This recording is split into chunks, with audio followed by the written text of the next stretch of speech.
गणपति महोत्सव में भगवान गजानंद की प्रतिमा किसकी बननी चाहिए और पीओपी की क्यों नहीं बननी चाहिए, उन्हें जल में क्यों नहीं डुबोना चाहिए और किस प्रकार उनके इस गणपति महोत्सव से पुण्य प्राप्त करना चाहिए, पाप प्राप्त नहीं करना चाहिए। ये अनेक अनेक प्रश्नों की जड़ी जब लगने लगी तो लगा कि कुछ नया प्रस्फुटन होने जा रहा है। हम बैठे थे गोभक्त श्री संजय गर्ग के परिवार के साथ, जिन्होंने अपनी धर्मपत्नी मीरा के साथ, बच्चों के साथ इशिता और उसके साथ भूमिका के साथ अब की बार रक्षाबंधन पर गोमय के रक्षा सूत्र लेकर हर थाने में जाकर थाने में मौजूद ड्यूटी कर रहे जवान की राखी बांधी, चौराहे पर जाकर जवान की राखी बांधी और उस प्रकार का जो गोभक्ति का भाव था उसी का हम पश्चातवर्ती आनंद ले रहे थे। आदरणीय शैलेंद्र जी भाई साहब के साथ में थे ऋतुराज जी पालीवाल और राजू वैष्णव जो नीलिया महादेव गौशाला में बहुत कार्य कर रहे हैं, और उनके साथ ही साथ श्री देव अग्रवाल। और मन में एक भाव था कि किस प्रकार गणपति महोत्सव मनाया जाए, और उन सारे प्रश्नों का उत्तर मिलने के साथ एक और अनूठी बात हुई कि गोबर गणेश जो सैकड़ों की संख्या में इस गणपति महोत्सव में लगेंगे, उनमें से प्रधान गणपति की प्रतिमा का निर्माण फर्नीचर की कारोबारी स्वयं मीरा द्वारा अपनी पुत्री भूमिका के साथ बनाकर किया गया। आप भी दर्शन कीजिए और आनंद लीजिए।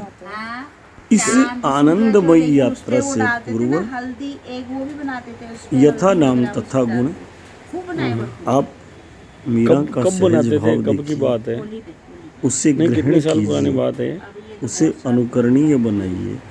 और भले आप कारोबार कर रहे हैं, अच्छा, या आप उस वक्त सिखाते कौन थे दादी जी, या आप बहुत ही बड़े परिवार से आए हैं, तो भी सब कुछ छोड़कर क्या बात है, उस जगन माता, फिर अब वाली पीढ़ी हाथ में लेती है नहीं लेती है, गाय की शरण में चल पड़िए, जैसे इच्छा हो वैसे चल पड़िए। जय गौ माता, जय गोपाल। आनंद आएगा हम सबको। तो उन गणपति को आप बताएं, कोई माँ अपने नन्हे बच्चे को कुएं में गिरा के आ सकती है क्या जलवा पूजन के? बस इतना सा विचार कर लें। वो नहीं गिराए तो क्या करे, अपने बच्चे को गोद में चिपका के लेके जाओ, सब लोग ढक के लेके जाएं, और फिर उसको हल्दी दुर्वा चढ़े हुए गजानंद को घर में लाके स्थापित कर दो, या भगवान चारभुजानाथ के मंदिर में उन्हें विराजमान करो। फिर अगला जब उत्सव है फिर लेके जाओ, फिर 10 दिन आनंद करो और फिर वापस आ जाओ। तो वो जो मयूर पर बैठकर गणपति आए थे, वो हम सबके लिए मंगल मूर्ति है। गणपति बप्पा मोरिया मंगल मूर्ति के। मंगल मूर्ति को डुबोने का मतलब अमंगल घर में लाना। हमें ये तय करना है कि वो मंगल के साक्षात स्वरूप है। जैसे भगवान राम है ना, मंगल भवन है मंगलारी, तो मंगल भवन है गणपति। गणपति नंदी है, गणपति हनुमान जी महाराज है, गणपति महावृष है। इतनी महिमा इनकी सोच नहीं सकते, इतनी महान शक्ति की मूर्ति को डुबोना। और गणपति सबसे शुद्ध गोबर के गणपति, सबसे महंगी गणपति गोबर गणेश। श्री गोबर गणेश अद्भुत है। जैसे गुड़ गोबर से पवित्र कोई खाद नहीं है ना, धरती के लिए गुड़ गोबर, अगर गोबर के अंदर गुड़ मिला के धरती में डाल दो तो 100 फीट से केंचुआ ऊपर आ जाएगा, और ये यूरिया डीएपी डालोगे तो सारा केंचुआ नीचे चला जाएगा। ये ऐसे अज्ञानी से जैसे ज्ञानी की यात्रा में कराना, यही गणपति महोत्सव है। जैसे गणेश तक ले जाना है, जो जैसे गधे बन रहे हैं, जो ए फॉर एप्पल से जेड फॉर जेब्रा तक पहुंच रहे हैं। प्रकृति का आनंद कितना हो रहा है उसमें, तो उस आनंद को हम लेते हुए ये काम करें। इसी प्रकार की गर्जना जब गजानंद प्रकट होंगे, ब्रह्मांड सैकड़ों वर्ष तक दर्शन करने की सामर्थ्य नहीं रख पाता, ये वास्तविकता है। और मीरा के गजानंद वैसे ही होंगे। ये गौ रक्षा का बहुत बड़ा माध्यम बनेंगे, क्योंकि जगह जगह जब गाय के गणपति बनेंगे गोबर के, तो मान के चलो गोबर का बहुत उपयोग होगा। इसलिए आप जो कर रहे हो, अद्भुत काम कर रहे हो, आपको ढेर सारी बधाई। और ढेर सारी बधाई के साथ हमारे जो रिकॉर्डिंग कर रहे हैं उस भूमिका को भी ढेर सारी बधाई। उसका चेहरा भूमिका तेरा दिखा दिया क्या अभी तक, जो बैठ के हमारे साथ, क्योंकि बिना भूमिका के गजानंद का निर्माण नहीं हो सकता। बिना पीठी का स्थापित हुए भगवान गणपति की स्थापना नहीं हो सकती। इसलिए भूमिका के गजानंद की जय, मीरा के गणपति की जय। और जो आनंद ले रही है, सुरमई संगीतमय कार्यक्रम चल रहा है ब्रह्मांड से। हा हा और हू जो देवताओं के गाने वाले हैं, वो बड़े आनंद से बाजे बजा रहे हैं जिस समय आप गणपति बना रहे हो। इससे अद्भुत प्रकल्प क्या होगा।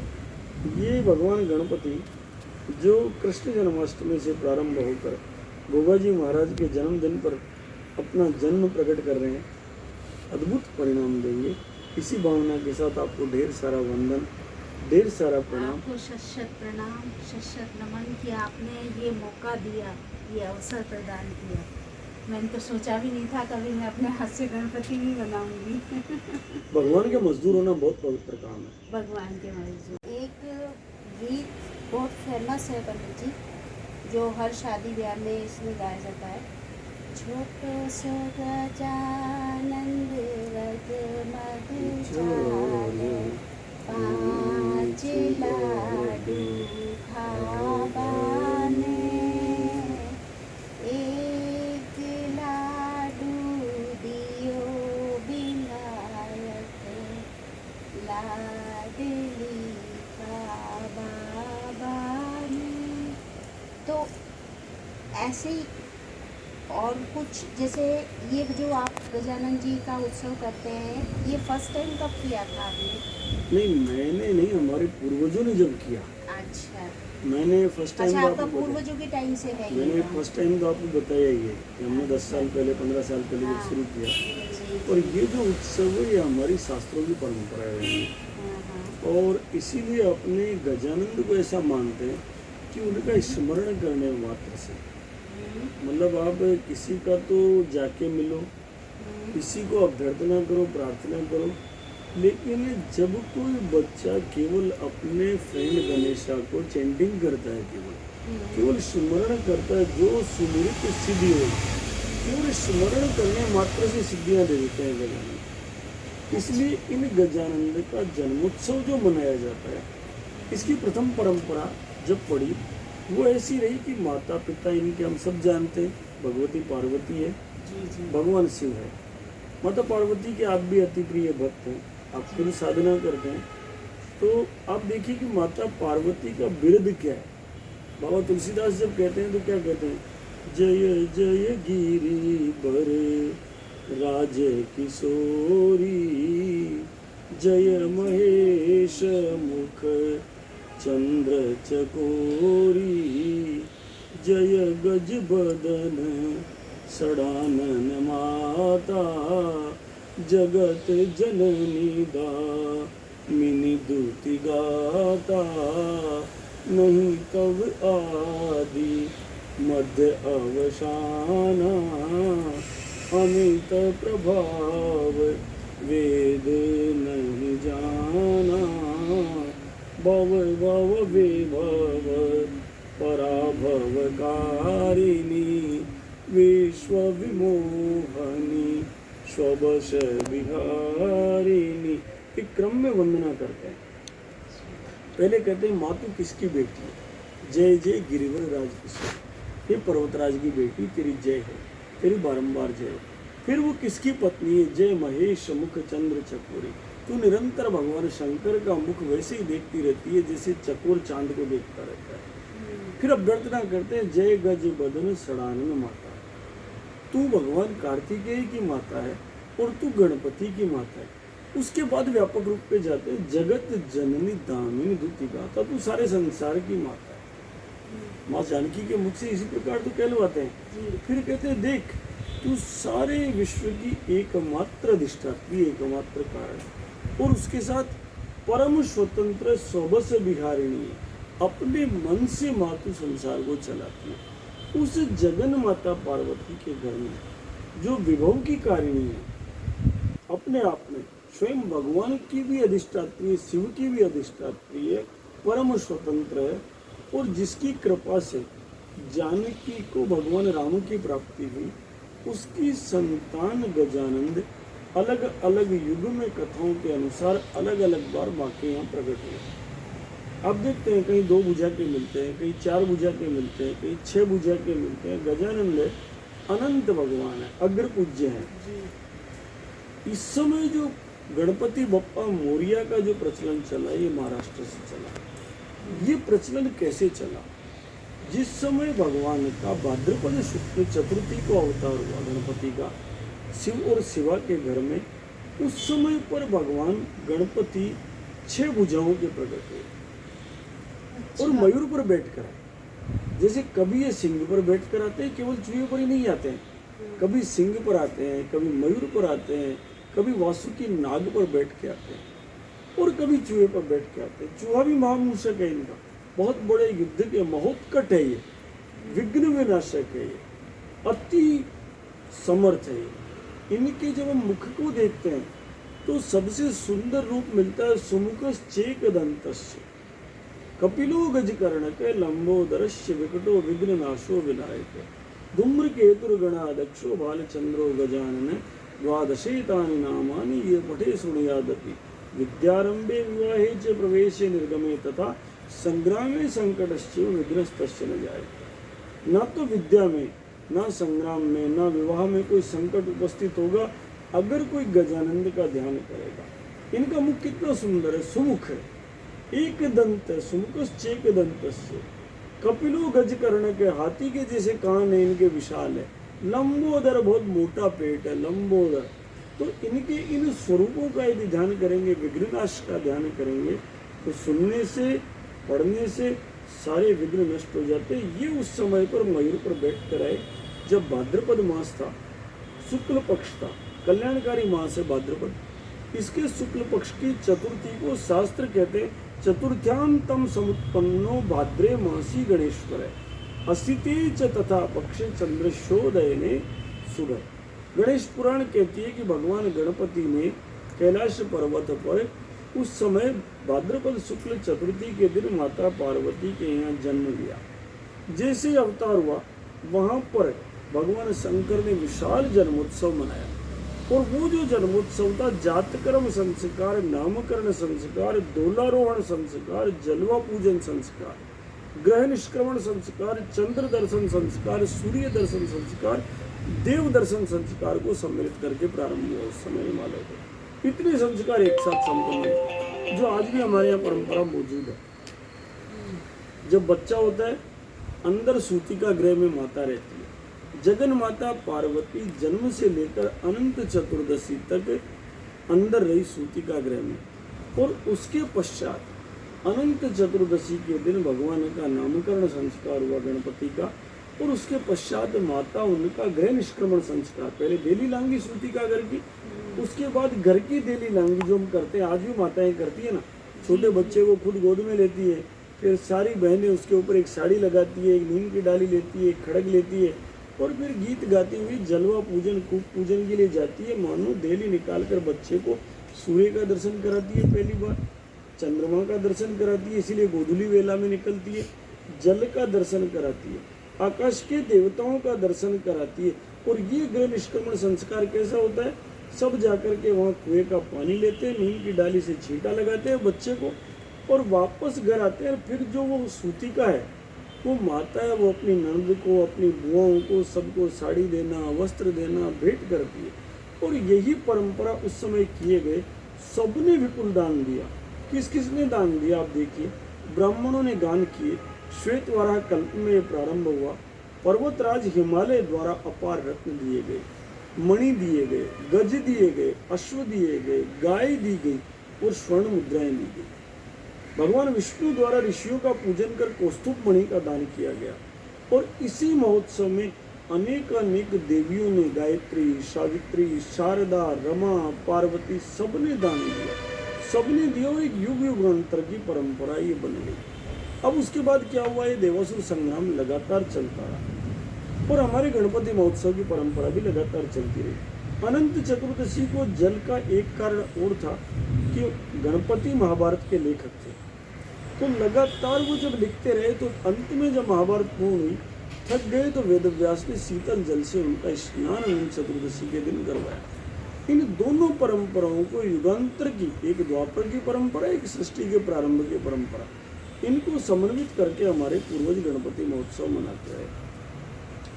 पुणे में प्लेग फैला हुआ था 1897 में। उस समय पर अंग्रेजों ने क्या किया, अत्याचार चरम पे ला दिए। जो ठीक था उसे भी मार डाला, जो नहीं ठीक था उसे भी मार डाला। और उन्होंने क्या किया, बंदूक की फाल से एक व्यक्ति के सीने में फाल मारी, उसे मार दिया और उसकी मातृशक्ति के साथ जो वो आतताई कर सकते थे वो करके निकल गए। वो मातृशक्ति मजबूत थी, वो घर से दिगंबर अवस्था में निकली और उसने जाकर गणपति के मंदिर का घंटा बजाया और कहा कि कोई भाई है जो मुझे वस्त्र दे। सब लोग दौड़ पड़े, कोई चद्दर लाया, कोई कंबल लाया, कोई साड़ी लाया। उसने कहा ये कुछ नहीं चाहिए, अब तो इज्जत गई, अब तो वस्त्र चाहिए। तो यहाँ के कलेक्टर मिस्टर रेंड का खून चाहिए, है कोई भाई? लोकमान्य बाल गंगाधर तिलक ने मराठा में लिखा कि जिस समय भारतीय दंड संहिता कम पड़ जाए तो व्यक्ति को गीता के ज्ञान में प्रभावित हो जाना चाहिए।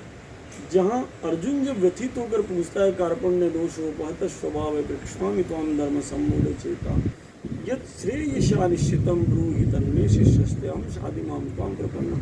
तो भगवान कृष्ण मार्गदर्शन देते हैं कि सुन आतताई हो तो गुरु को भी मार डाल, क्योंकि सब मरे हुए हैं। जब द्रौपदी की लाज लुटी रही बैठे रहे तो द्रोणम च विश्वम च जयद्रथम च कर्णम तथा न्यान्नपि योद्ध वीरान मया हंतास्तु जयिमा व्यतिष्ठा युद्धस्व जेतासि रणे सपत्रान तस्माद उत्तिष्ठ यशो लभस्व जित्वा शत्रुन भुंक्ष्व राज्यम समृद्धम मयि वेते निहता पूर्वमेव निमित्त मात्रम भव सव्यसाची। तू केवल निमित्त बनी, ये तो मरे हुए लोग हैं, मातृशक्ति की इज्जत लुट रही है, ये बैठे रहे तो इनको मार डाल। तो उस मिस्टर रेंड को जैसे उन्होंने मारा तो अंग्रेजों को लगा कि ये जो लेख था ये इनके मारने का कारण बना। तो राष्ट्रद्रोह में उन्हें 6 साल के लिए मंडाली जेल में बंद कर दिया गया और उसका एक परिणाम भी मिला। गीता रहस्य रूपी पवित्र ग्रंथ प्रकट हुआ भगवान कृष्ण का। बहुत सुंदर टीका गीता पर लिखी उन्होंने। लेकिन उनको मन में ये विचार आया कि गणपति के घंटा बजाने से समाज इकट्ठा होता है। उसी समय अंग्रेजों ने धारा 144 लगाई थी और धारा 144 में जैसे वहाँ मेरठ के उस समय एसडीएम थे मिस्टर डुपरनेक्स करके, बहुत बड़ा दंगा हुआ था। तो कहीं भी वो अनलॉफुल असेंबली डिक्लेयर कर देते थे और उसमें हालात ये थी कि जहाँ गाय कट रही है वहाँ हिंदू पुलिस इंस्पेक्टर और हिंदू तहसीलदार को लगाया। जैसा कि आप 11 जुलाई 1893 के सुलभ दैनिक अखबार में पढ़ेंगे तो आपको पता लगेगा। आज के 100-150 साल पुराने इस अखबार में आप पढ़ेंगे तो पता लगेगा कि उनकी ड्यूटी लगाई गई कि वो शांति स्थापित के लिए माइक पर आवाज़ लगाएंगे भोंपू पर कि कोई हल्ला नहीं करे, गाय कटेगी। झगड़ा होना स्वाभाविक होता है ऐसी स्थिति में। एक जगह गीता पाठ कर रहे लोगों को गिरफ्तार कर लिया, 5 रुपये का अर्थदंड लगाया, 3 महीने का कारावास किया और उनमें एक तो अंधा था। तो ऐसी स्थिति में समाज को कैसे जगाएं? तो उन्होंने गणपति महोत्सव की परंपरा प्रारंभ कर दी और उसके बाद ये परंपरा लगातार हमारे पास आज भी चली आ रही है। आपका और कोई प्रश्न हो तो बताओ आप। और कुछ जैसे कि गणपति उत्सव के बाद में जो मूर्ति विसर्जन करते हैं इसके पीछे का कुछ बताए पंडित जी, शास्त्रों में क्या विधान है, क्या ये बहुत महत्वपूर्ण प्रश्न है जी। हमारे यहाँ मूर्ति कभी भी जल में नहीं डुबोई जाती थी, कभी भी जल में डुबोने का कोई विधान नहीं था हमारे यहाँ। हमारे यहाँ बहुत स्पष्ट विधान था कि मूर्ति का चाहे घर में हम हवन करें चाहे मंदिर में जाएं, मूर्ति का विसर्जन केवल मंत्रात्मक होता था और उसमें भी गणपति का विसर्जन तो कोई नहीं करता था, केवल मंत्रात्मक विसर्जन हुआ करता था। गणपति तो रिद्धि सिद्धि कभी नहीं होता था, कभी नहीं होता था। यहाँ तक कि शास्त्रों में एक अद्भुत उल्लेख मिलता है कि अगर कोई मूर्ति को जल में डुबोता है तो उस पर 800 पण का दंड है, 800 सोने के सिक्कों का दंड है अगर कोई डुबोता है तो। ये शास्त्र प्रमाण है और शास्त्रों में बहुत स्पष्ट मिलता है कि कोई भी डुबोए नहीं, केवल स्नान करें। अगर डुबोने का विधान होता तो फिर सब जगह मंदिरों में मूर्तियां सोने की चांदी की सबको डुबोया जाता, क्यों? गणपति की पहली चीज़ तो मूर्ति बन ही नहीं सकती पीओपी की, शास्त्रों में नहीं है। शास्त्रों में मिलती है सोने की मूर्ति, चांदी की मूर्ति, काष्ठा की मूर्ति, मृण मूर्ति, मिट्टी की मूर्ति, लेकिन कहीं भी पीओपी की मूर्ति नहीं मिलती है। फिर उसमें स्पष्ट है कि जैसे ही आप डालोगे तो वराह पुराण, भविष्य पुराण, ये सब कहते हैं कि सुनो भगवान की पहले तो मूर्ति वो बनाओ जो शास्त्र सम्मत हो, जैसे सोवर्णी राजती ताम्री मृन्मयी च तथा भवे। पाषाण धातु युक्त्वा या रीति कांशमयी तथा। आप सोने की बनाओ, आप चांदी की बनाओ, आप कांसी की बनाओ, उसके बाद इनकी पूजा करो और पूजा करने के बाद इनको आप वापस व्यवस्थित कर दो। पानी में कब बहाओगे? जब शालिग्राम शिला या भगवान का श्री विग्रह अगर भग्न भी हो गया तो उसे पानी में नहीं बहाओगे, वो पूजनीय है। टूटा हुआ शालिग्राम भी पूजनीय है, शास्त्र कहता है। बाकी मूर्तियाँ यदि देव प्रतिमा दुर्भाग्यवश खंडित हो जाए तो उसके बाद हम चाहें तो उसका दंड विधान करें, जिसने खंडित किया है उसको 800 पर्ण का दंड विधान है शास्त्रों में। और उसके बाद चूंकि वो देव प्रसाद की मूर्ति है इसलिए वो खंडित हो गई तो उसे जल में विसर्जित कर दे ताकि लोगों का पैर नहीं लगे। लोकमान्य बाल गंगाधर तिलक के समय क्या था, हमारे लोगों ने मिट्टी की मूर्तियां बनाई तो विसर्जन मंत्रात्मक हो गया। उसके बाद उनको लगता था कि ये जो पवित्र मिट्टी है जिससे गणपति बने ये पैर में नहीं है, इसलिए उसे जल में छोड़कर, उस मिट्टी पैरों में नहीं है इसलिए छोड़ी गई। लेकिन काल पाकर धीरे धीरे परंपरा बन गई कि बड़े बड़े गणेश जी को डुबोने लग गए। जब मूर्ति हमारी यथावत है, अब देखो हमारे यहाँ जगजूलनी एकादशी का उत्सव होता है, दोलारोहण होता है भगवान विष्णु का। उस समय क्या करते हैं, उनको लेकर जाते हैं, घर से पालकी में जाते हैं, मंदिर से पालकी में जाते हैं, 4 भुजानाथ पानी के अंदर दोलारोहण होता है, उनको झुलाते हैं और झुलाने के बाद वापस ला के रख देते हैं, फिर अगले साल ले जाते हैं। तो गणपति के लिए भी यही था कि आप चल मूर्ति, उत्सव मूर्ति आप मंदिर से लो, आराम से ले जा करके वहाँ आनंद लो और जलवा पूजन किया, नीम का छींटा दिया और वापस ला करके उन्हें मंदिर में स्थापित कर दो, फिर अगले साल वापस लो, फिर लेके जाओ। निरंतर वो मूर्ति संपूजित होगी, उसमें ताकत आएगी। निरंतर आप जलदेव का अपमान नहीं करेंगे, आप जल के स्तोत्र खराब नहीं करेंगे, निरंतर आप शास्त्र के खिलाफ काम नहीं करेंगे। क्योंकि पानी में पटकना शास्त्र के खिलाफ है, मूर्ति खंडित नहीं हुई ना पूजा की, बिना खंडित हुए पानी में क्यों डालेंगे आप? तो इसलिए उसे पानी में नहीं डालना। वो मूर्ति जाएगी, मंत्रात्मक विसर्जन होगा और वापस ला के उसे रखें, फिर अगले साल उसको उत्सव के लिए लें, फिर लेके जाएं। करें क्या? जन्म के दिन से 10 दिन तक जो शास्त्रों में विधान है, जो माँ पार्वती ने किया, सब लोग जाएं यथाशक्ति। जैसे मैंने कहा था, विष्णु भगवान ने कौस्तुभ मणि का दान किया, इंद्र ने गज का दान किया ऐरावत का, तो हम भी क्या करें, वहाँ नन्हे बालक को जो गिफ्ट आपको देनी है वो दें।